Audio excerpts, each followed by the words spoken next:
body. Now we cannot expect this to happen in every sick person, all right? We cannot expect this to happen in every sick person. Now if someone kidney and lung doesn't function, if someone kidney says no, I also won't function, I don't care, let the pH get increased and you may die, I don't care, then in those scenarios what can happen? There will be no compensation, there will be acidosis and alkalosis, and we have to correct them. Now how can we know? In this case, PCO2 is 68, definitely more. Acidic component has gone high, so acidosis. Now bicarb is 38. Bicarb 38 is what? Bicarb 38 is more. 22 to 26 is normal. Okay, 31 is more. Okay. Now bicarb has also gone high, but it is not enough to compensate the high amount of PCO2. Okay, it is not enough. So what it has resulted? Basic component has gone high and also acidic component has got high. But the basic component is not enough to compensate the acidic component. So it has ultimately resulted in acidosis. No. Did you understand? Did you understand? PCO2 has gone up to 68. Bicarb has also gone high to compensate it up to 31, but not enough to compensate 68 PCO2. That's why ultimately it has resulted in acidosis, 7.2 pH. Otherwise, there would have been a balance, which is not seen over here. So basically, PCO2 is also high, bicarb is also high, but not enough to compensate the high PCO2. So it is manifesting as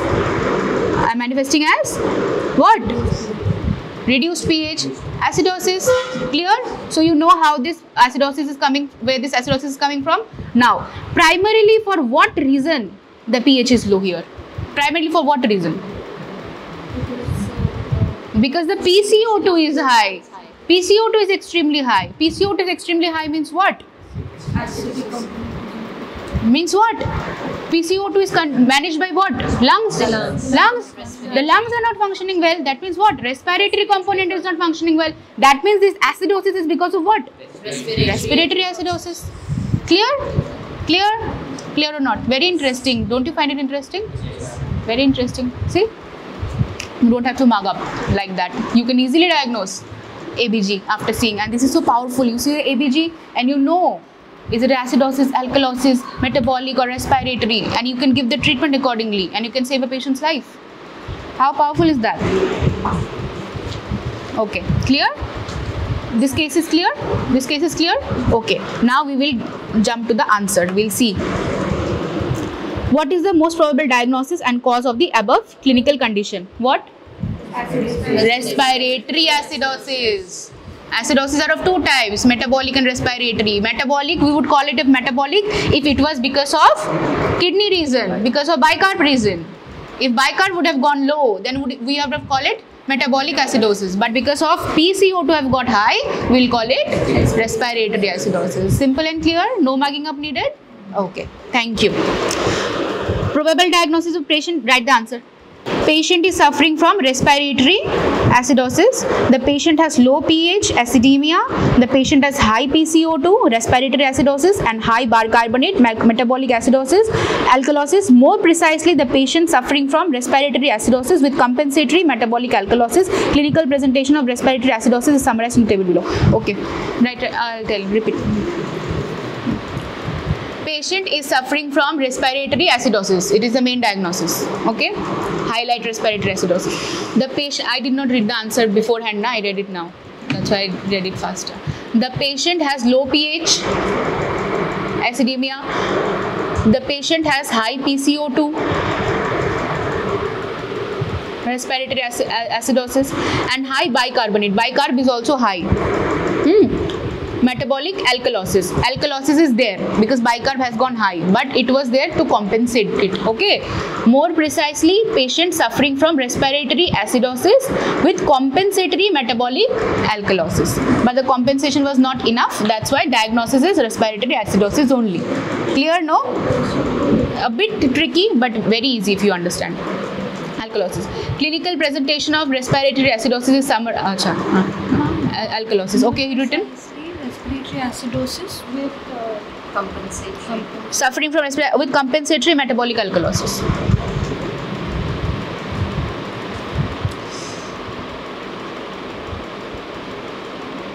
Okay, done? Okay. Now, clinical presentation of respiratory acidosis. What the patient, how can the patient present if he or she has an acidosis issue? Confusion, anxiety, keep on writing and listening. Confusion, anxiety, being easily fatigued, lethargy, memory loss, shortness of breath, tremors, warm and flushed skin, sweating, all of these things. Warm and flushed skin, flushed reddish skin, and sweating. But actually all of these things doesn't show. You can only see the tachycardia in the monitor if someone has an acidosis. You can only see the tachycardia, a vague ECG, a vague wave, and tachycardia like 150, 160, high PR, and then you suspect something is wrong because that patient is already on O2 or have an history of COPD or a history of any neurological conditions, might have some tremors, and you also see the tachycardia, then you might suggest, oh, perform an ABG&C, and then you can see. Pulse rate, HRPR. You don't know what is PR? Okay. Did you write the conditions? Symptoms? Okay. And less common is headache, altered mental state. But this is not less common actually. This is more common. But here it is written less common. So you write another heading, less common. Altered mental state. Anytime I have seen in my when I worked as an emergency doctor, as a trauma doctor, I used to see that patient used to present to the EMR with altered sensorium, with tremors, and they had an electrolyte dysfunction or an ABG dysfunction. This was so common. A patient would come with altered sensorium. He would say, oh, a 50-year-old patient, he'll say, oh, I have school tomorrow. I need to go to my parents' house. I have to cross this thing. I don't know. They say vague words and they have tremors and everything. So we either suspect an encephalopathy or something if they have hepatic history, or we suspect an electrolyte disbalance, and we ask them to perform a ABG on that patient or a VBG, so that we can get what is actually going on in this mind, and they come out with acidosis, alkalosis most probably, or an electrolyte dysfunction, and then we correct them. Okay, so pulmonary hypertension, seizures, and coma. Coma is very important when we treat comatose patients. We run ABG on them every day, every 24 hours we run ABG on them, so that we can see if they're venti patients. Coma patients are always on venti, so we see that if they need to do any correction, if there are any acidosis or alkalosis, especially because if we run patients on oxygen, then we have to check the RR and everything, because venti patients' breath is on our control. We decide how they breathe, we decide how they are going to respire, we decide how much oxygen do they require and how much carbon dioxide do we need to flush. So we actually run 24-hour or TDS ABG on these patients, on venti patients, on comatose patients. Very, very important. Okay. Now, what are the causes of respiratory acidosis? Right. Central, I would have written it here, but since I have this thing, so please bear with me. I cannot write much. I'm dictating, you write. Central respiratory depression. Central respiratory depression is what? What are the conditions where our respiratory conditions are depressed? Respiratory center in our brain is depressed. Stroke, infarct, any hemorrhage or hematoma in brain, drug abuse, alcohol overuse, anything might, depress the respiratory center in our brain. Written, airway obstruction. For any cause, airway is obstructed. Something got stuck, foreign body in our airway. No, obstructed airways due to choking or foreign body, sleep apnea, aspiration, bronchospasm, all of these things. Okay? Okay. Respiratory disorders.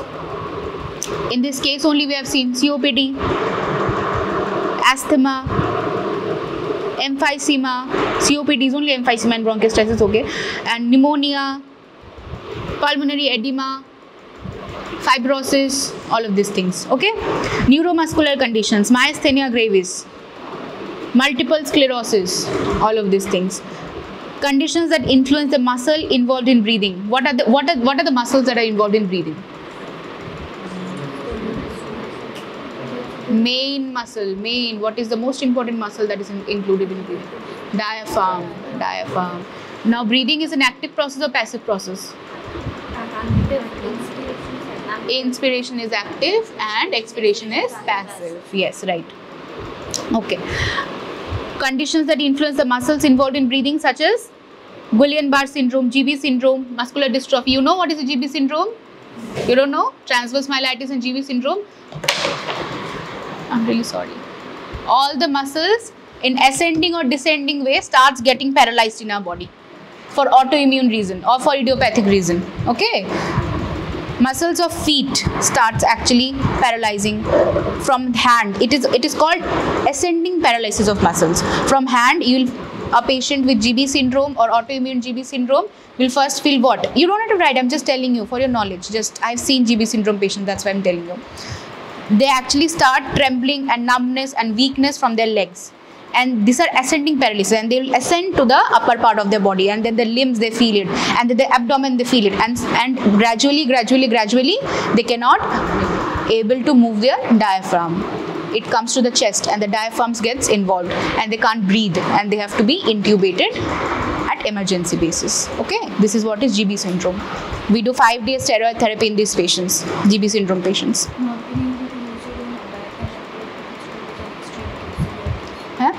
Being able to diaphragm को नहीं use कर पाने, that is considered an extreme case. No, if you don't treat these patients, they'll eventually land up in diaphragm paralysis also, because it is an ascending paralysis. It is starting from the feet and getting into your chest. No, if your diaphragm is not working, if your diaphragm is paralyzed, you won't be able to breathe now. You won't be able to breathe. Your brain is signaling the diaphragm, but it is not getting constricted, it is not getting expanded, you won't be able to breathe. Very serious condition. We have to diagnose these cases very early and start on plasmapheresis or therapy, so that on physiotherapy and all of that, these are reversible conditions only, they get cured. And if they doesn't, like if they get cured, but if it is late or if it's not diagnosed early, then we have to intubate those patients. Like emergency, we have to intubate and put them into a venti. Okay. You know what is intubation? Good. Another conditions, GB syndrome and kyphosis, scoliosis, all these structures, deformed stress structures. In kyphosis, this like this, our chest, a person becomes like this in kyphosis. He walks like this. The chest structure is already deformed, no? In kyphosis. Scoliosis is even more dangerous. Scoliosis is like snake-shaped, the vertebra, the chest, yeah. One touch level. Snake-shaped vertebra, okay, and deformed chest structure again, no? So all these cases, and obesity, cardiac arrest, these are the conditions where you can see respiratory acidosis. Written? Okay. Now what was the question 2? What is the biochemical basis of the above clinical condition? What is the biochemical basis? Very important for your biochemistry now. CO2 gas is acidic in nature, as I told you. Due to any reason, if CO2 gets accumulated or increased in blood, it will cause dropping of pH, which results in respiratory acidosis. I already told you. Leads to dropping of pH. It will cause dropping of pH. If the acidic conditions gets increased, so our blood pH will drop. No, I told you. Okay. I didn't read these answers. I'm reading along with you only. What is the line of management of such patients? Now, how will you treat a respiratory acidosis patient? Now, you have to give the treatment, no? Otherwise, the person will die. You have to give the treatment. The primary aim of management is the patient is to gradually correct the hypercapnia, that is a high CO2 in blood. Okay, written? The hypercapnia of blood. Hypercapnia is high CO2. The hypercapnia should be corrected gradually because rapid alkalization of the cerebrospinal fluid, CHF, may lead to seizures. Rapid alkalization of CSF may lead to seizures. I think it should be acidification, because it is acidosis which is happening here. CSF will be acidified and will cause seizures, not alkalization. CHF may result in seizures. Patients who are lethargic or confused need to be monitored in the intensive care unit, ICU. Those lethargic or confusion, they need to be monitored in ICU. Those who exhibit hypoventilation, those who exhibit hypoventilation will need intubation and MV. Those who exhibit hypoventilation will need intubation Intubation and MV. MV is mechanical ventilator. Okay? Hypoventilation. Yes, hypoventilation. If they cannot breathe. MV, mechanical ventilation. Now, pharmacological therapy, what drugs can we give to improve the ventilation? Bronchodilators. No, they cannot breathe, so bronchodilators. Beta agonist. Anticholinergic drugs. Anticholinergic drugs. Beta agonist. Methylxanthines. If they have COPD, we can use these drugs to clear their airway because they are bronchodilators. Methylxanthines. Deriphyllin, all these drugs are methylxanthines. If they have COPD, we can give these drugs to clear their airway. Okay. Naloxone can be used in patients who overdose on opioid use. If this acidosis is because of drug abuse or opioid abuse, we can give naloxone. Okay? Naloxone. Naloxone. Naloxone. Okay? Librium like drugs. We can give these drugs. Okay? Done? Done? Understood? Ma, it has been 45 minutes and we have done only one case. 3 more cases are left. Now next case, right? Fatafat. I'll speed up now. A 52-year-old man comes to the emergency department EMR of shortness of breath and tingling in fingers.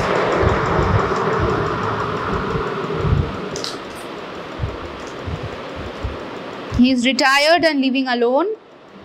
How does this matter? Acha. Anyways, okay. Okay. His breathing is shallow and rapid. There is no history of diabetes. His breathing is shallow and rapid. Rapid breathing. He's hyperventilating. Okay. Shallow and rapid.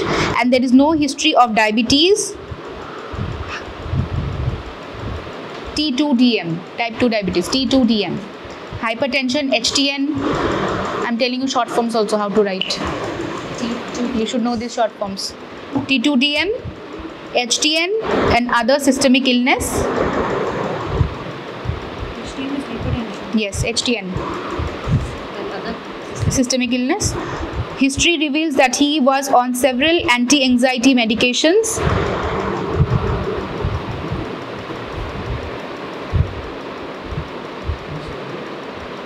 Anti-anxiety medications. And also had anxiety attacks before. While being worked up for chest pain, checking up on chest pain, and ABG was done. Now questions. What is the most probable diagnosis and cause of above clinical condition? Same. I think same only. I didn't see, but same. Clinical diagnosis for other clinical presentation, same only. Line of management, same questions. Same, okay. Now we will see the ABG and try to solve. I already told you how you can diagnose, right? pH is 7.48.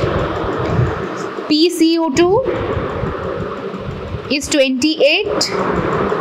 Bicarb HCO3 is 22. And PO2 is 85. PO2 is 85 and this is PaCO2, okay, plasma carbon dioxide. PaCO2 and PaO2 is 85. Not PCO2, it's PaCO2. P small a CO2, P small AO2, and PO2 is actually saturation. PO2 is SpO2. SpO2 is PO2 is 90. Okay. It's 90. Yes, SpO2 is 90, but plasma oxygen is 85. 7.48. It is slightly increased. PCO2 is what? 28. It is decreased. Bicarb is what? 22. It is normal. Okay. PaO2 is what? 85. It is normal only. Okay. Now what is increased and decreased? You see the arrow. Increased pH is increased, PCO2 is decreased. pH increased means what? Alkalosis. Okay. Now PCO2 is decreased. The acidic component of the blood is decreased. That's why alkalosis happened. Okay, because bicarb did not compensate. It is same. It is normal. It is of normal value. It did not go up or down. It is normal value. Only PCO2 has gone down. Okay, bicarb has not gone down. So because of the respiratory condition, because of PCO2 is maintained by what? Lungs, respiratory scenario. Because of respiratory condition, the acidic component has got down. That's why this is a alkalosis condition, because the blood pH, that's why has increased, because the acidic component has got down. That's why the pH has increased and it has resulted in alkalosis. Right? Clear? You? I am not able to see you this too. You got getting, no? You too? Okay. Because the PCO2 has got down, the acidic component of blood has got down. That's why it has resulted in increase of pH, and that's why the blood is alkalic, and that's why we will call it alkalosis. Okay. Now what alkalosis, metabolic or respiratory? Respiratory, because only the PCO2. It is only because of PCO2, the respiratory component. Now let us see. Are we right diagnosing the state? What is the most probable diagnosis? The patient is suffering from respiratory alkalosis. Yes, we are right. You guys only diagnosed it. No? Okay. Respiratory alkalosis. Respiratory alkalosis is a clinical condition that is secondary to hyperventilation. Clinical presentation of respiratory alkalosis is okay. Simple. The person is suffering from respiratory alkalosis. Okay? Yes. See, you guys yourself diagnosed it. No? Okay. Now, what are the clinical presentation? Beforehand, we already knew what are the clinical presentation of acidosis. Now, alkalosis is paresthesia. What is paresthesia? Paresthesia is, I need to check this term. Okay, you right, paresthesia. I think paresthesia is numbness in all four limbs. That is what we call paresthesia. Numbness in all four limbs. I'll check and tell you. Okay, arrhythmias may lead to alkalosis very clearly. Arrhythmias. Hypokalemia. We often see patient resulting in acidosis or alkalosis or acidosis or any ABG issue with hypokalemia. Circumural numbness. Circumural numbness. What is circumural? Sarcomoral numbness. Sarcomoral numbness and paresthesia. CICU.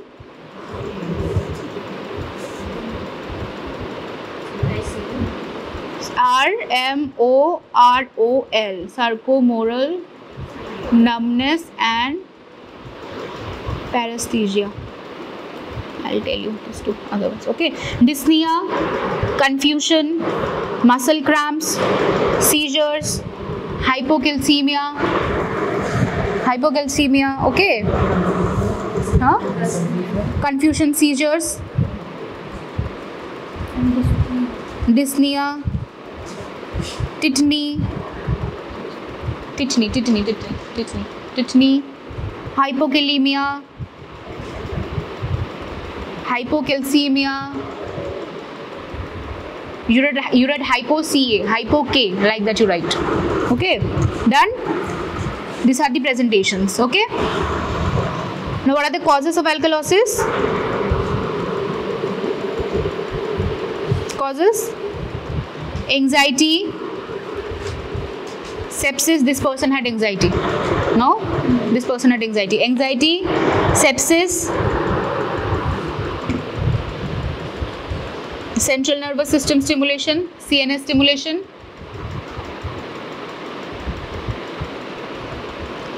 aspirin overdose, pregnancy, hypoxemia,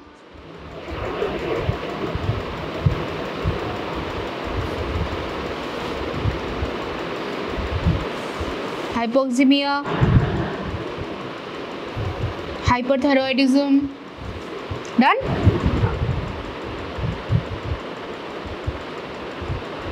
Okay, now the second question is a bit different over here from than the first case. Second question here is, what can be the other clinical diagnosis for this clinical presentation? Like they are asking you the differential diagnosis. Okay, the first question was biochemical, I think, correlation. No, this one is, second question here is other clinical diagnosis, means the differential diagnosis. What can be the differential diagnosis for this condition? A lot of differential diagnosis. My God. Oh my God. Okay, AF. You know what is AF? Atrial fibrillation and flutter. Atrial fibrillation and atrial flutter. Fibrillation and flutter. Atrial fibrillation and atrial flutter.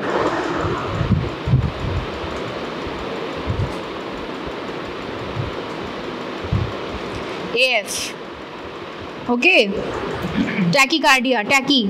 As I said, tachy is the most common presentation. You see a person having tachy, you see something might be wrong. Either fever or sepsis or seizure, get an ABG done and you will get to know what is wrong with him. Okay? Tachy. Pneumonia. Sepsis again. COPD. Head trauma, my God. Head trauma. So many patients I've seen with head trauma. I was working in neuroscience, so the patients were only of head trauma and stroke and everything. All patients in venti with ABG done and they're not able to breathe. And I have to set the RR and then they used to breathe and again ABG and then head trauma. And then, my God, so much of it. But it's fun to work in ICU setup. Head trauma. And why do you laugh so much? Eh? Am I funny? In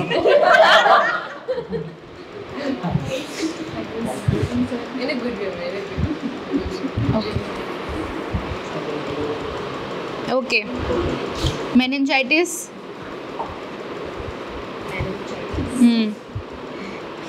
Pneumothorax. You all are of my sister's age. She is also in first year MBBS.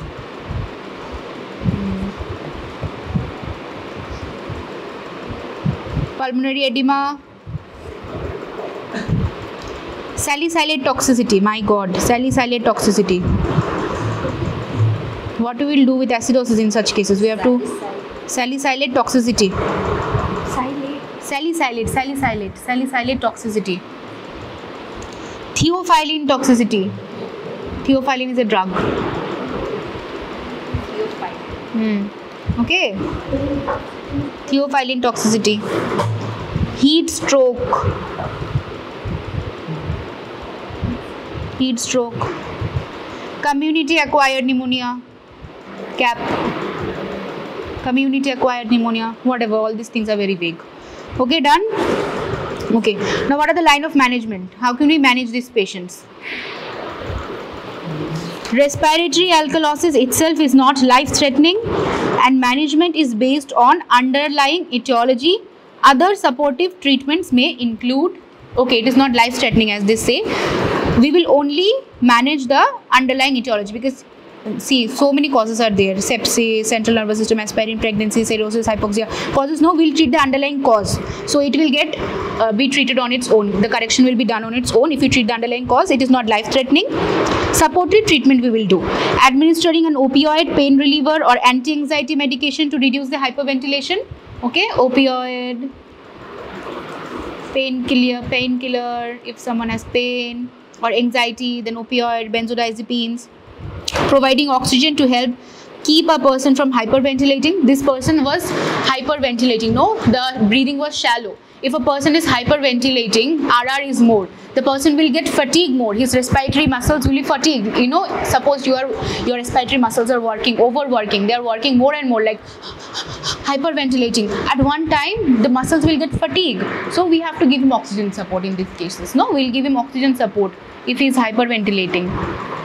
I'll tell you important things which are really, really important for you to know. Other things you mug up, but these things, why a patient needs to be on oxygen support if he is hyperventilating. This cause you should know. So I'll tell you the cause. Other things, causes and everything, you can learn all these things. No, there's nothing to explain in these things. But why a patient needs to be on oxygen support if he's hyperventilating, this you should know and I'll tell you the cause. Okay, if a person is hyperventilating, his muscles may get fatigued and he may land up in what? He may land up in respiratory arrest or respiratory failure. So we have to give him oxygen support so that his muscles don't get fatigued. Okay. So RR, increased RR is an alarming state in an ICU patient. Okay. Okay. Correcting the heart rhythm abnormalities using medications. If he or she has an alkalosis issue or has heart rhythm AF or AF, whatever it is, then we can give any drug which can calm the heart down, or any medication or to correct the heart rhythm. Okay, to correct the PR, to correct the tachy. Okay, we will give symptomatic treatment. If there is tachy, we will correct the tachy. Okay, we can correct the tachy by giving PCM. Sometimes PCM really lowers the tachy. We can correct hyperventilation by giving O2. So these are supportive treatment, palliative treatment. You know what is palliative treatment? Palliative treatments, we only give the conservative treatment.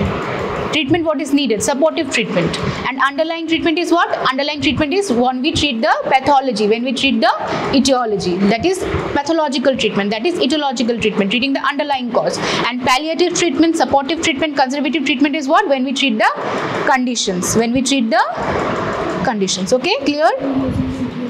Here we are doing the supportive treatment. We will do the supportive treatment and we will correct the underlying etiology. Okay? Done? You have written all these things? Okay.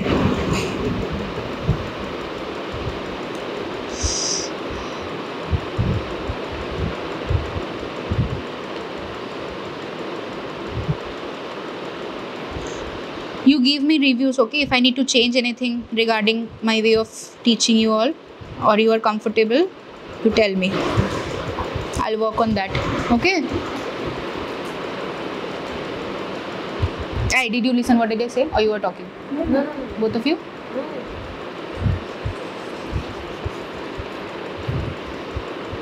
Okay. Now we will move to the next case. You yourself only diagnose now because you all have become pro. All credits to me. No? I made you understand things. You're welcome. Okay. Patient profile now. Mr. Ramesh. 45-year-old Mr. Ramesh comes with the complaints of rapid breathing for 1 day, nausea and vomiting for 2 days, abdominal, chief complaint, CO. You write chief. Okay. Let me write a case for you here so that you understand. Okay. See you. When you do history writing in your next year or final year, you'll know. Chief complaints. Nausea and vomiting. Rapid breathing. My handwriting is bad. Okay. Never mind. Nausea and vomiting.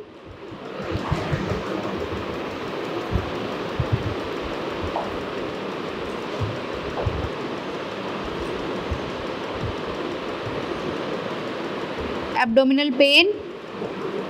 ABD pain. Generalized weakness.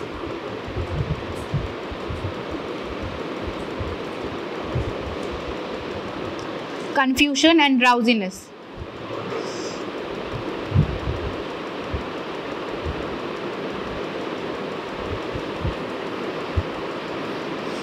So Mr. Ramesh has these complaints, okay?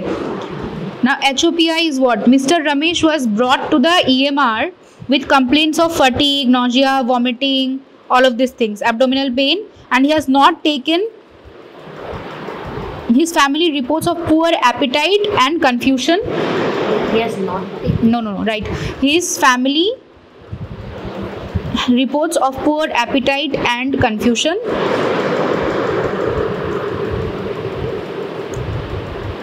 He has not taken his insulin for past week. His insulin for past 1 week due to loss of appetite and financial issues. Okay, again, how does it matter? Anyways, he has not taken insulin, this matters. Since 1 week, he has not been taking his insulin, okay? Okay, now his ABG is what? What are the chief complaints? He came with problems of rapid breathing, nausea, vomiting, abdominal pain, generalized weakness, confusion, drowsiness, all of these things, okay? He did not take his insulin since 1 week and he has developed due to loss of appetite, and he has this breathing issues, dyspnea and all of these things. Okay. Now ABG. His ABG is what? ABG pH is 7.12. Okay. PCO2 22. Bicarb 10. Okay. Bicarb 10. Now I have to see the correct values. I don't remember the correct values. Okay. Wait a minute. Hey, what is the PCO2? Wait, let me check only.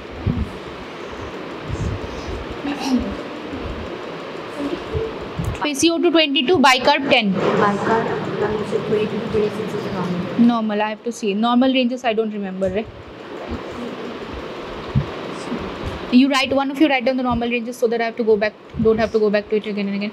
pH normally 7.35 to 7.45. PCO2 40 to 45.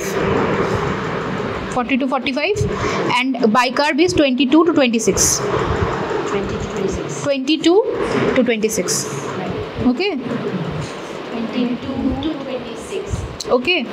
Now we have the ABG. Now pH 1.2 is more or less. Tell me by looking at the values. Less. PCO2 22 is more or less. Less. Bicarb 10 is more or less. Less. PCO2 normal is how much? 40 to 45. 40 to 45. Okay. Less. Everything is less. Everything is less. My God. What is wrong with him? Okay. Everything is wrong with him, no? Okay. So pH is less clearly tells us acidosis. Nothing is compensated over here. Okay. PCO2 is less. What does it tell? Lungs are not functioning. Lungs are not functioning. He doesn't have a lung failure. His lungs are functioning, but it's okay. I just made you understand by telling that, but it's okay. Maybe lungs are not able to flush out the enough carbon dioxide. Okay, straight away, do not say it on the examiner's face that lungs are not functioning. He will ask you to tell type 1 and type 2 respiratory failure. Then you answer how why lungs doesn't function. Okay, don't tell all these things in front of the examiner. Be very careful. Like the way she said, why PCO2 is lungs aren't functioning. Oh, what are type 1 and type 2 respiratory failure? Answer. Then will you be able to answer? No. Don't say things which you are not confident of. Okay, I'm using terms, easy terms to make you understand better. Okay.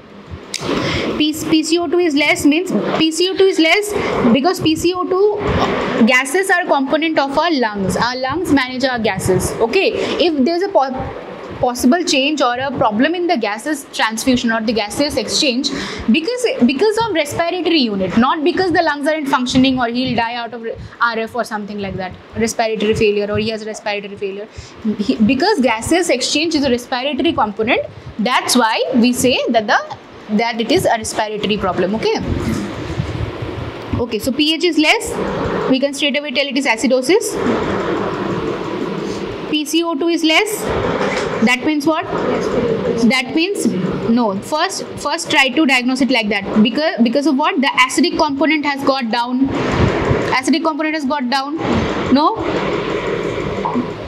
HCO3, bicarb is less. Bicarb is less. That means what? The basic component has also gone down. So both of these conditions are doing what?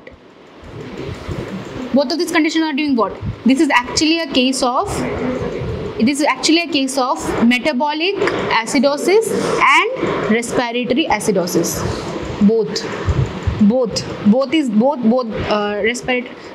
Metabolic acidosis and respiratory.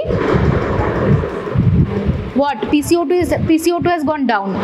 The acidic component has got down. Alkalosis. Both can occur at the same time. Both metabolic acidosis and respiratory alkalosis. Both are present in this case. Okay. Now we have to see if it is compensating or not. If it is not compensating, then we will tell the condition which is more prominent. Okay.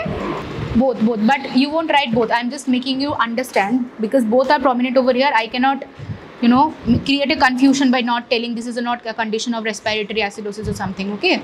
It is a case of respiratory alkalosis also, and also metabolic acidosis is present. Both are present. But here the answer is written metabolic acidosis. So we will only focus with the metabolic acidosis. Okay, can you pay attention to that?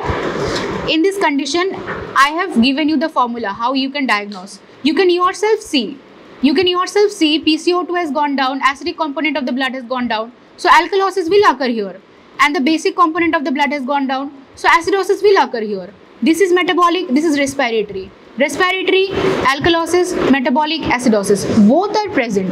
But in this condition, HCO2 has gone, bicarb has gone more down. So the prominent here we will take metabolic acidosis, and the answer we will do metabolic acidosis. But you know, if you say both the conditions are present, if I would have been the examiner, I would have given you the full marks. Now I don't know if Samnawal examiner, how the way he is going to react to it, or he can also say, oh, you know so much about all these things, tell about Hagma and tell about Nagma, high anion gap, metabolic acidosis. No, it depends on the examiner. But for your understanding, you understand the concept clearly.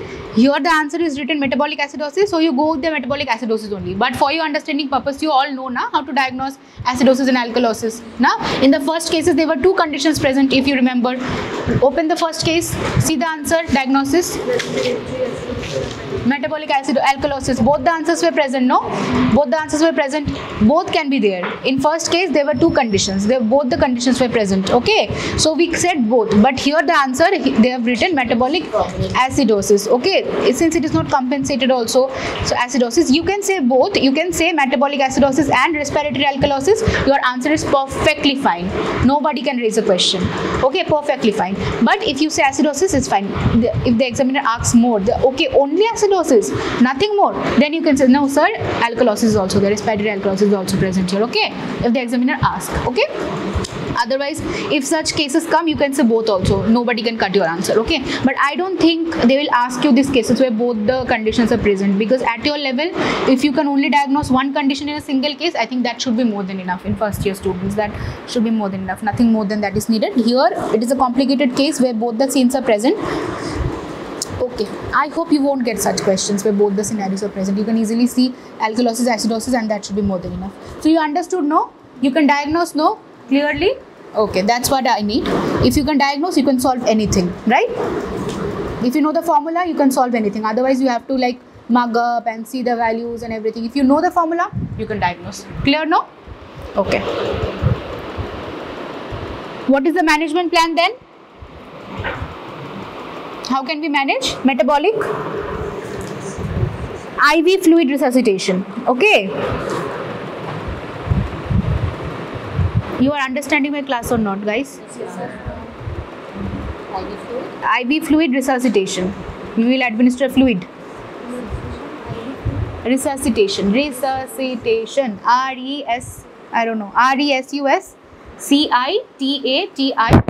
IV fluid resuscitation.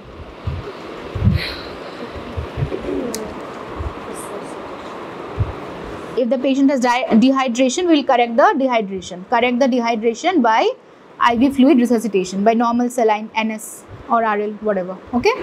What is RL? Ringal lactate. Fluid, saline. Fluid like saline, NS or RL. There are so many fluids like NS. IV fluid resuscitation. Correction of dehydration by IV fluid resuscitation. Insulin therapy. Insulin therapy.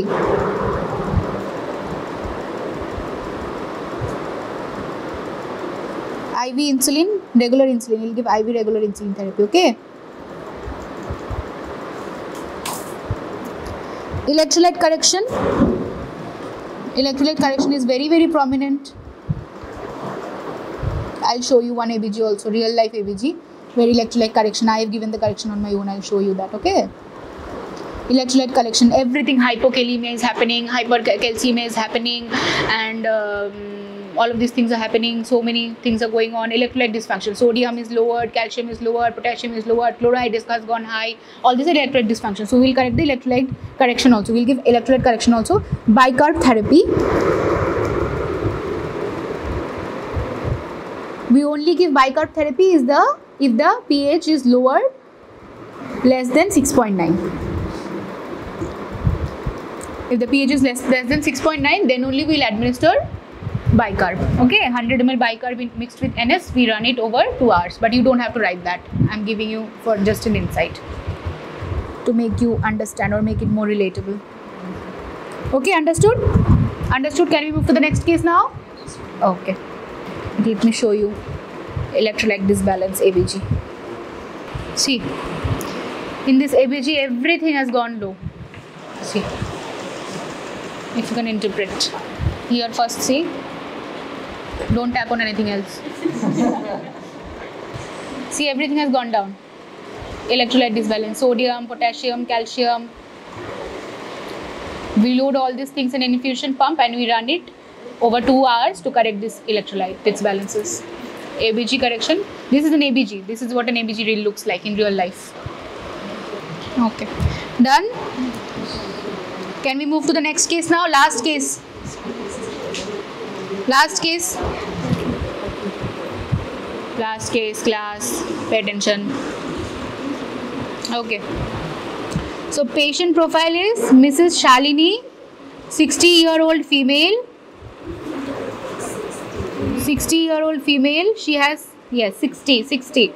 She has chief complaints of muscle cramps,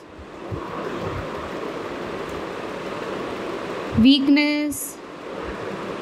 My handwriting is good only, but I can't write because of this. Clubbing, cyanosis, edema, everything is going on over here. My God. This bluish thing is called blood clot, you know, no?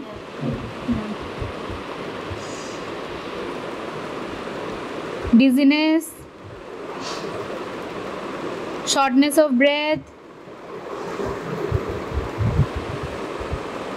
palpitations. Okay, all these things are chief complaints. Okay, she has complaints of all these things.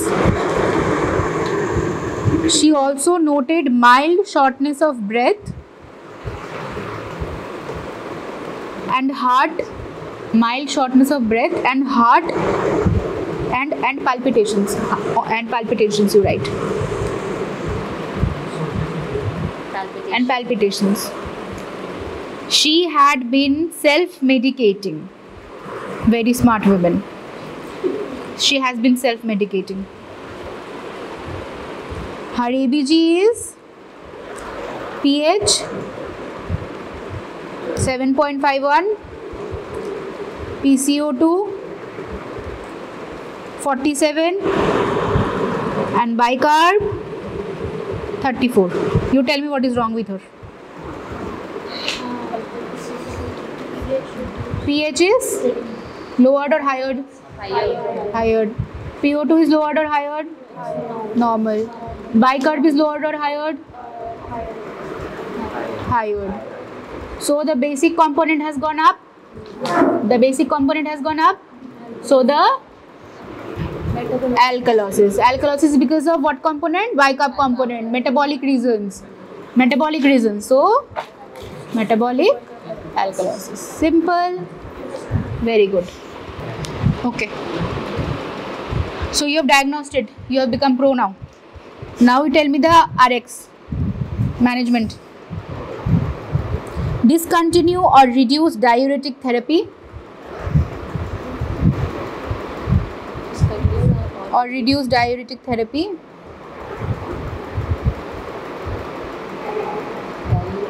Diuretic therapy. But there is no history of she using diuretics in this case. Or self-medicating. Right, very good. Good. Okay, she might have taken diuretic drugs on her own. No? So discontinue or reduce diuretic therapy. IV fluid replacement. Normal saline to correct volume depletion. IV fluid replacement. You write the heading IV fluid replacement. Volume correction. Normal saline to correct volume depletion.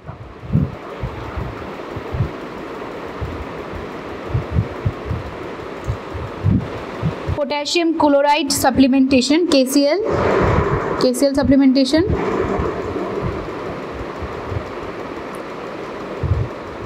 Magnesium replacement if needed.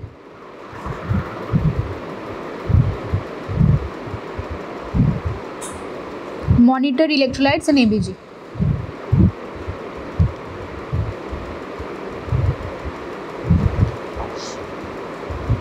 Every 6 to 8 hours. QDS, ABG. Okay? Done? Yes, ma'am. And educate her on antacid overuse. ABG. Every 6 to 8 hours. Sorry, ma'am. Educate on antacid overuse.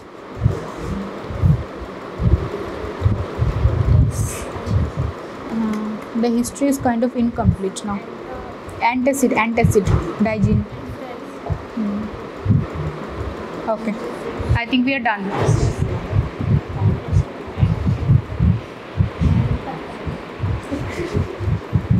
Antacid. Okay.